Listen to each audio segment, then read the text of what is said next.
கணவனின் சீர் பெண்களின் திருமண நன்னாளில் 8 கிராம் தங்க நாணயம் மற்றும் ஒரு பட்டுப்புடவை வழங்கிட ரூபாய் 812 கோடி ஒதுக்கீடு. திருவாரூர் கோட்டாட்சியர் அலுவலகத்தில் பட்டா வழங்காத ஆத்திரத்தில் அலுவலக ஊழியர்கள் மற்றும் ஆவணங்களில் தீ வைத்து கொளுத்த முயன்ற நபரால் பரபரப்பு ஏற்பட்டது. வேளங்குடி பகுதியைச் சேர்ந்த ராம்கி தான் வசித்து வரும் நத்தம் புறம்போக்கு இடத்திற்கு இலவச வீட்டுமனை பட்டா வழங்க வேண்டும் என கடந்த 3 ஆண்டுகளாக பலமுறை மனு அளித்தும் நடவடிக்கை எடுக்கவில்லை என கூறப்படுகிறது. இந்நிலையில் கோட்டாட்சியர் அலுவலகத்திற்கு சென்ற ராம்கி பட்டா வழங்காத ஆத்திரத்தில் ஆவணங்கள் மற்றும் ஊழியர்கள் மீது டீசல் ஊற்றி தீ வைக்க முயன்றுள்ளார். இதையடுத்து நகர போலீசார் அவரை கைது செய்து விசாரணை நடத்தி வருகின்றனர்.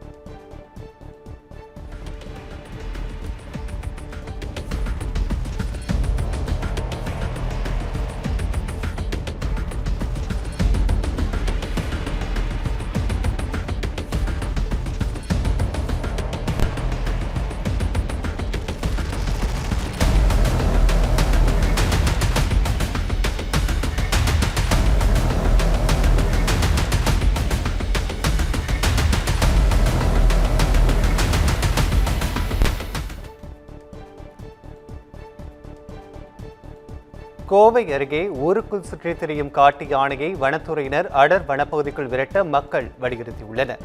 மேற்கு தொடர்ச்சி மலையை ஒட்டிய மாங்கரை, தடாகம், பன்னிமடை, நஞ்சுண்டாபுரம், சோமையனூர் உள்ளிட்ட பகுதிகளில் காட்டு யானைகளின் நடமாட்டம் அதிகரித்துள்ளது. 2 நாட்களுக்கு முன் தடாக பகுதியில் கடையின் ஷட்டரை யானை தட்டிச் சென்ற சிசிடிவி காட்சி வெளியாகி இருந்தது. இந்த நிலையில் திருவள்ளுவர் நகர், குன்று பெருமாள் கோவில் பகுதிகளில் சுற்றித் திரிந்த காட்டு யானை பசுமாடு ஒன்றை தாக்க முயன்றது. பின்னர் ஊர் மக்கள் சத்தமிட்டு யானையை விரட்டினர். வனத்துறை விரைந்து நடவடிக்கை எடுக்க மக்கள் கோரிக்கை விடுத்துள்ளனர். அரியலூர் மாவட்டம் ஜெயங்கொண்டம் அருகே டாஸ்மாக் கடையை முற்றுகையிட முயற்சித்த பொதுமக்களுக்கும் போலீசாருக்கும் இடையே தள்ளுமுள்ளு ஏற்பட்டது. வீரசோழபுரம் டாஸ்மாக் கடையை அகற்ற வலியுறுத்தி பொதுமக்கள் பல்வேறு கட்ட போராட்டங்களில் ஈடுபட்டு வந்தனர். ஆனால் அதிகாரிகள் எவ்வித நடவடிக்கையும் எடுக்காததால் ஆத்திரமடைந்த மக்கள் டாஸ்மாக் கடையை முற்றுகையிடும் போராட்டத்தில் ஈடுபட தயாராகினர். இதனையடுத்து அந்த பகுதியில் ஏராளமான போலீசார் குவிக்கப்பட்டனர். டாஸ்மாக் கடையை நோக்கி மக்கள் ஓடிவர அவர்களை போலீசார் தடுத்து நிறுத்தினர். இதில் தள்ளுமுள்ளு ஏற்பட்டது. பின்னர் போலீசாரும் டாஸ்மாக் அதிகாரிகளும் பேச்சுவார்த்தை நடத்தி மக்களை அமைதிப்படுத்தினர். தருமபுரி மாவட்டம் இண்டூர் அருகே குடும்ப தகராறில் மனைவி இரும்பு குழாயால் கணவனை தாக்கிய சம்பவம் பரபரப்பை ஏற்படுத்தியுள்ளது. தங்கராஜ் என்பவர் 2 மனைவிகளுடன் வசித்து வந்த நிலையில் 2வது மனைவி சங்கவின் கர்ப்பம் கலைந்ததாக கூறப்படுகிறது. இதற்கு கணவர் காரணம் என தகவல் கிடைத்ததால் ஆத்திரமடைந்த சங்கவி அவரை துடைப்பத்தால் தாக்கியதுடன் இரும்பு குழாயால் தலையில் ஓங்கி அடித்துள்ளார். இதில் காயமடைந்த தங்கராஜ் சிகிச்சைக்காக மருத்துவமனையில் அனுமதிக்கப்பட்டார். தாக்குதல் வீடியோ காட்சி வெளியான நிலையில் சம்பவம் தொடர்பாக போலீசார் விசாரணை நடத்தி வருகின்றனர்.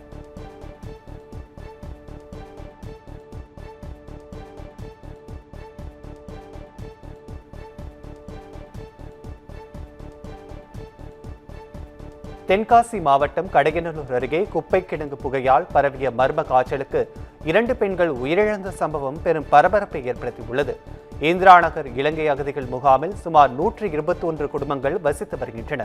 அப்பகுதியில் உள்ள நகராட்சி குப்பை கிடங்கில் குப்பைகள் தீயிட்டு எரிக்கப்படுவதால் புகைமூட்டம் சூழ்ந்து வருவதாக அப்பகுதி மக்கள் குற்றம் சாட்டுகின்றனர். இதனால் ஆஸ்துமா உள்ளிட்ட பல்வேறு உடல்நல பாதிப்புகள் ஏற்படுவதாகவும், ஏற்கனவே ரிசானா மீரி என்ற பள்ளி மாணவி உயிரிழந்த நிலையில் நெல்லை மருத்துவக் கல்லூரி மருத்துவமனையில் சிகிச்சை பெற்று வந்த நர்மதா என்பவரும் சிகிச்சை பலனின்றி உயிரிழந்துள்ளார். இதுகுறித்து உரிய நடவடிக்கை எடுக்க வேண்டும் என பொதுமக்கள் கோரிக்கை விடுத்துள்ளனர். கன்னியாகுமரி மாவட்டம் ஆரல்வாய்மொழி அருகே தெற்குமலை வனப்பகுதியில் மான் வேட்டையில் ஈடுபட்ட 2 பேர் பிடிபட்டனர். ரோந்து பணியின் போது மான் வேட்டையாடிய தடயங்கள் கிடைத்த நிலையில் வனப்பகுதி நுழைவு பகுதிகளில் இருந்த சிசிடிவி காட்சிகளை வனத்துறையினர் ஆய்வு செய்தனர். அப்போது சந்தேகத்திற்கிடமாக 2 சக்கர வாகனத்தில் பைகளுடன் வந்த ஆல்வின், ரமேஷ் ஆகியோரை பிடித்து சோதனை செய்ததில் மான்கறி இருந்தது கண்டுபிடிக்கப்பட்டது.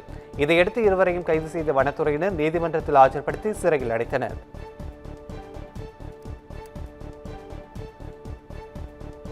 தஞ்சை மாவட்டம் கும்பகோணம் அருகே மனைவியை கொலை செய்துவிட்டு இயற்கை மரணம் என நாடகம் ஆடிய கணவன் கைது செய்யப்பட்டார். இளந்துறையை சேர்ந்த ராமராஜ் என்பவர் தனது மனைவி மகாதேவி மயக்கத்தில் இருப்பதாக கும்பகோணம் அரசு மருத்துவமனைக்கு கொண்டு வந்துள்ளார். பரிசோதனை செய்த மருத்துவர்கள் அவர் இறந்துவிட்டதாக தெரிவித்தனர். தகவல் அறிந்து வந்த போலீசார் இயற்கை மரணம் என முதலில் வழக்கு பதிவு செய்தனர். ஆனால் பிரேத பரிசோதனையில் மகாதேவியின் தலையில் காயம் இருப்பது தெரியவந்தது. இதையடுத்து போலீசார் நடத்திய விசாரணையில் கணவன் ராமராஜன் கட்டையால் தலையில் அடித்ததில் மகாதேவி உயிரிழந்தது தெரியவந்தது. இதையடுத்து அவர் கைது செய்யப்பட்டார். கோவையில் காலியிடத்திற்கு வரி விதிக்க ரூபாய் 40,000 லஞ்சம் வாங்கிய மாநகராட்சி வரி வசூலர் கைது செய்யப்பட்டார். சுந்தராபுரத்தில் 39 சென்ட் காலியிடத்திற்கு வரி செலுத்துவதற்காக பிரகாஷ் என்பவர் அணுகிய போது ரூபாய் 45,000 லஞ்சம் கேட்டதாக கூறப்படுகிறது. இது குறித்து பிரகாஷ் அளித்த புகாரின் அடிப்படையில் ரசாயனம் தடவிய பணத்தை போலீசார் வழங்கினர். அலுவலகம் அருகே உள்ள பேக்கரிக்கு வரவழைத்து பணத்தை பெற்றபோது மறைந்திருந்த போலீசார் யமுனா தேவியை கையும் களவுமாக கைது செய்தனர். கோவை திருவள்ளுவர் நகரில் வீடுகளின் முன்புற கதவுகளை காட்டு யானை லாவகமாக திறந்து உள்ளே சென்று வரும் சிசிடிவி காட்சிகள் வெளியாகியுள்ளது. இதனால் இரவு நேரங்களில் பொதுமக்கள் மிகவும் கவனமாக இருக்க வேண்டும் என வனத்துறை எச்சரித்துள்ளது.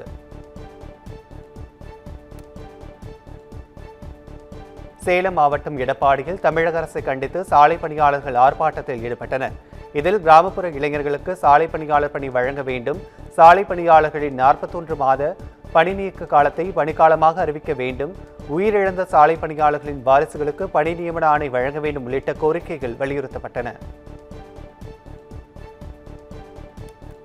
சென்னை சிறுசேரி பகுதியில் மெட்ரோ பணிக்காக கட்டப்பட்டு வந்த இரும்பு கட்டுமான தூண் சரிந்து விழுந்ததால் பரபரப்பு ஏற்பட்டது. தூண் சரிந்து விழாமல் இருப்பதற்காக பாதுகாப்பு இரும்பு வளையங்கள் போடப்பட்டதாகவும் அந்த வளையங்கள் சிறுக சிறுக திருடு போனதால் தூண் லேசாக சாய்ந்ததாக மெட்ரோ தொழிலாளர்கள் தெரிவித்தனர். அதனால் அந்த தூணை முழுமையாக அகற்றி மீண்டும் புதிய தூண் அமைக்க பணிகள் நடைபெற்று வருவதாகவும் கூறியுள்ளனர். இதனிடையே மெட்ரோ தூண் சாய்ந்த விவகாரத்தில் முழு விசாரணை தேவை என சமூக ஆர்வலர்கள் கோரிக்கை விடுத்துள்ளனர். கோவை மாநகரில் இதுவரை 42,300 நாய்களுக்கு கருத்தடை செய்யப்பட்டுள்ளதாக மாநகராட்சி தரப்பில் தெரிவிக்கப்பட்டுள்ளது. நாய்களின் பெருக்கத்தை கட்டுப்படுத்தவும் ராபிஸ் பரவாமல் தடுக்கவும் கோவை மாநகராட்சி சார்பில் பல்வேறு நடவடிக்கைகள் எடுக்கப்பட்டுள்ளன. அந்த வகையில் கடந்த ஆண்டில் கோவை மாநகரில் மட்டும் 30 லட்சம் ரூபாய் செலவில் 33,000 நாய்களுக்கு ராபிஸ் தடுப்பூசி செலுத்தப்பட்டுள்ளது. மேலும் ராபிஸ் தடுப்பூசிகளுக்காக 60 லட்சம் ரூபாய் நிதி ஒதுக்கப்பட்டுள்ளது. மாநகரில் உள்ள 4 கருத்தடை மையங்களில் இதுவரை 42,300 நாய்களுக்கு கருத்தடை அறுவை சிகிச்சை செய்யப்பட்டுள்ள நிலையில் மீதமுள்ள 68,774 நாய்களுக்கும் கருத்தடை அறுவை சிகிச்சை மேற்கொள்ள நடவடிக்கை எடுக்கப்பட்டுள்ளதாக மாநகராட்சி அதிகாரிகள் தெரிவித்தனர். தென்காசி மாவட்டம் சிவகிரியில் அரசு ஒப்பந்ததாரரிடம் ரூபாய் 1 லட்சம் லஞ்சம் பெற்ற வனச்சரகர் கையும் களவுமாக பிடிபட்டார். சிவகிரி புளியங்குடி வனப்பகுதிகளை ஒட்டி 8 கிலோமீட்டர் தூரத்திற்கு யானை தடுப்பு அகழி அமைக்கும் பணியை ஒப்பந்ததாரர் சுரேஷ்குமார் மேற்கொண்டு வந்தார். பணிக்கான பில் தொகையில் 20% கமிஷன் தர வேண்டும் என வனச்சரகர் கதிரவன் வற்புறுத்தியதாக கூறப்படுகிறது. முதல் தவணையாக ரூபாய் 1 லட்சம் தருமாறு கேட்டதாக கூறப்படும் நிலையில் சுரேஷ்குமார் லஞ்ச ஒழிப்புத்துறையில் இது குறித்து புகார் அளித்தார். இதையடுத்து ரசாயன பவுடர் தடவிய படத்தை சுரேஷ்குமார் வழங்கிய போது மறைந்திருந்த லஞ்ச ஒழிப்புத்துறை அதிகாரிகள் கதிரவனை கைது செய்தனர்.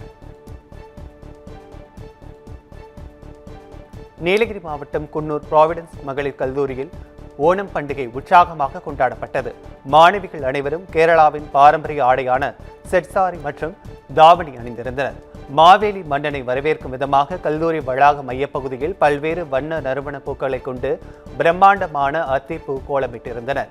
ஓணம் பாடல்கள் மற்றும் பிரபல கேரள நாட்டுப்புற பாடல்களுக்கு ஏற்ப மாணவிகள் அனைவரும் ஒன்றாக இணைந்து உற்சாகமாக நடனமாடி மகிழ்ந்தனர். திருநெல்வேலி செயின்ட் பால் சாலை மேற்கு அப்பாசாமி தோட்டம் பகுதிகளில் நள்ளிரவில் முகமூடி அணிந்த மர்ம நபர் சுற்றித் திரிவது சிசிடிவி காட்சி வெளியாகி பரபரப்பை ஏற்படுத்தியுள்ளது.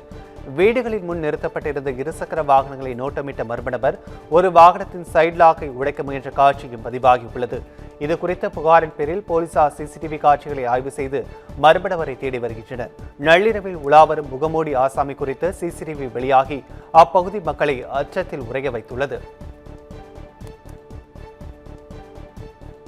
அண்ணனின் சீர் பெண்களின் திருமண நன்னாளில் 8 கிராம் தங்க நாணயம் மற்றும் ஒரு பட்டுப்புடவை வழங்கிட ரூபாய் 812 கோடி ஒதுக்கீடு.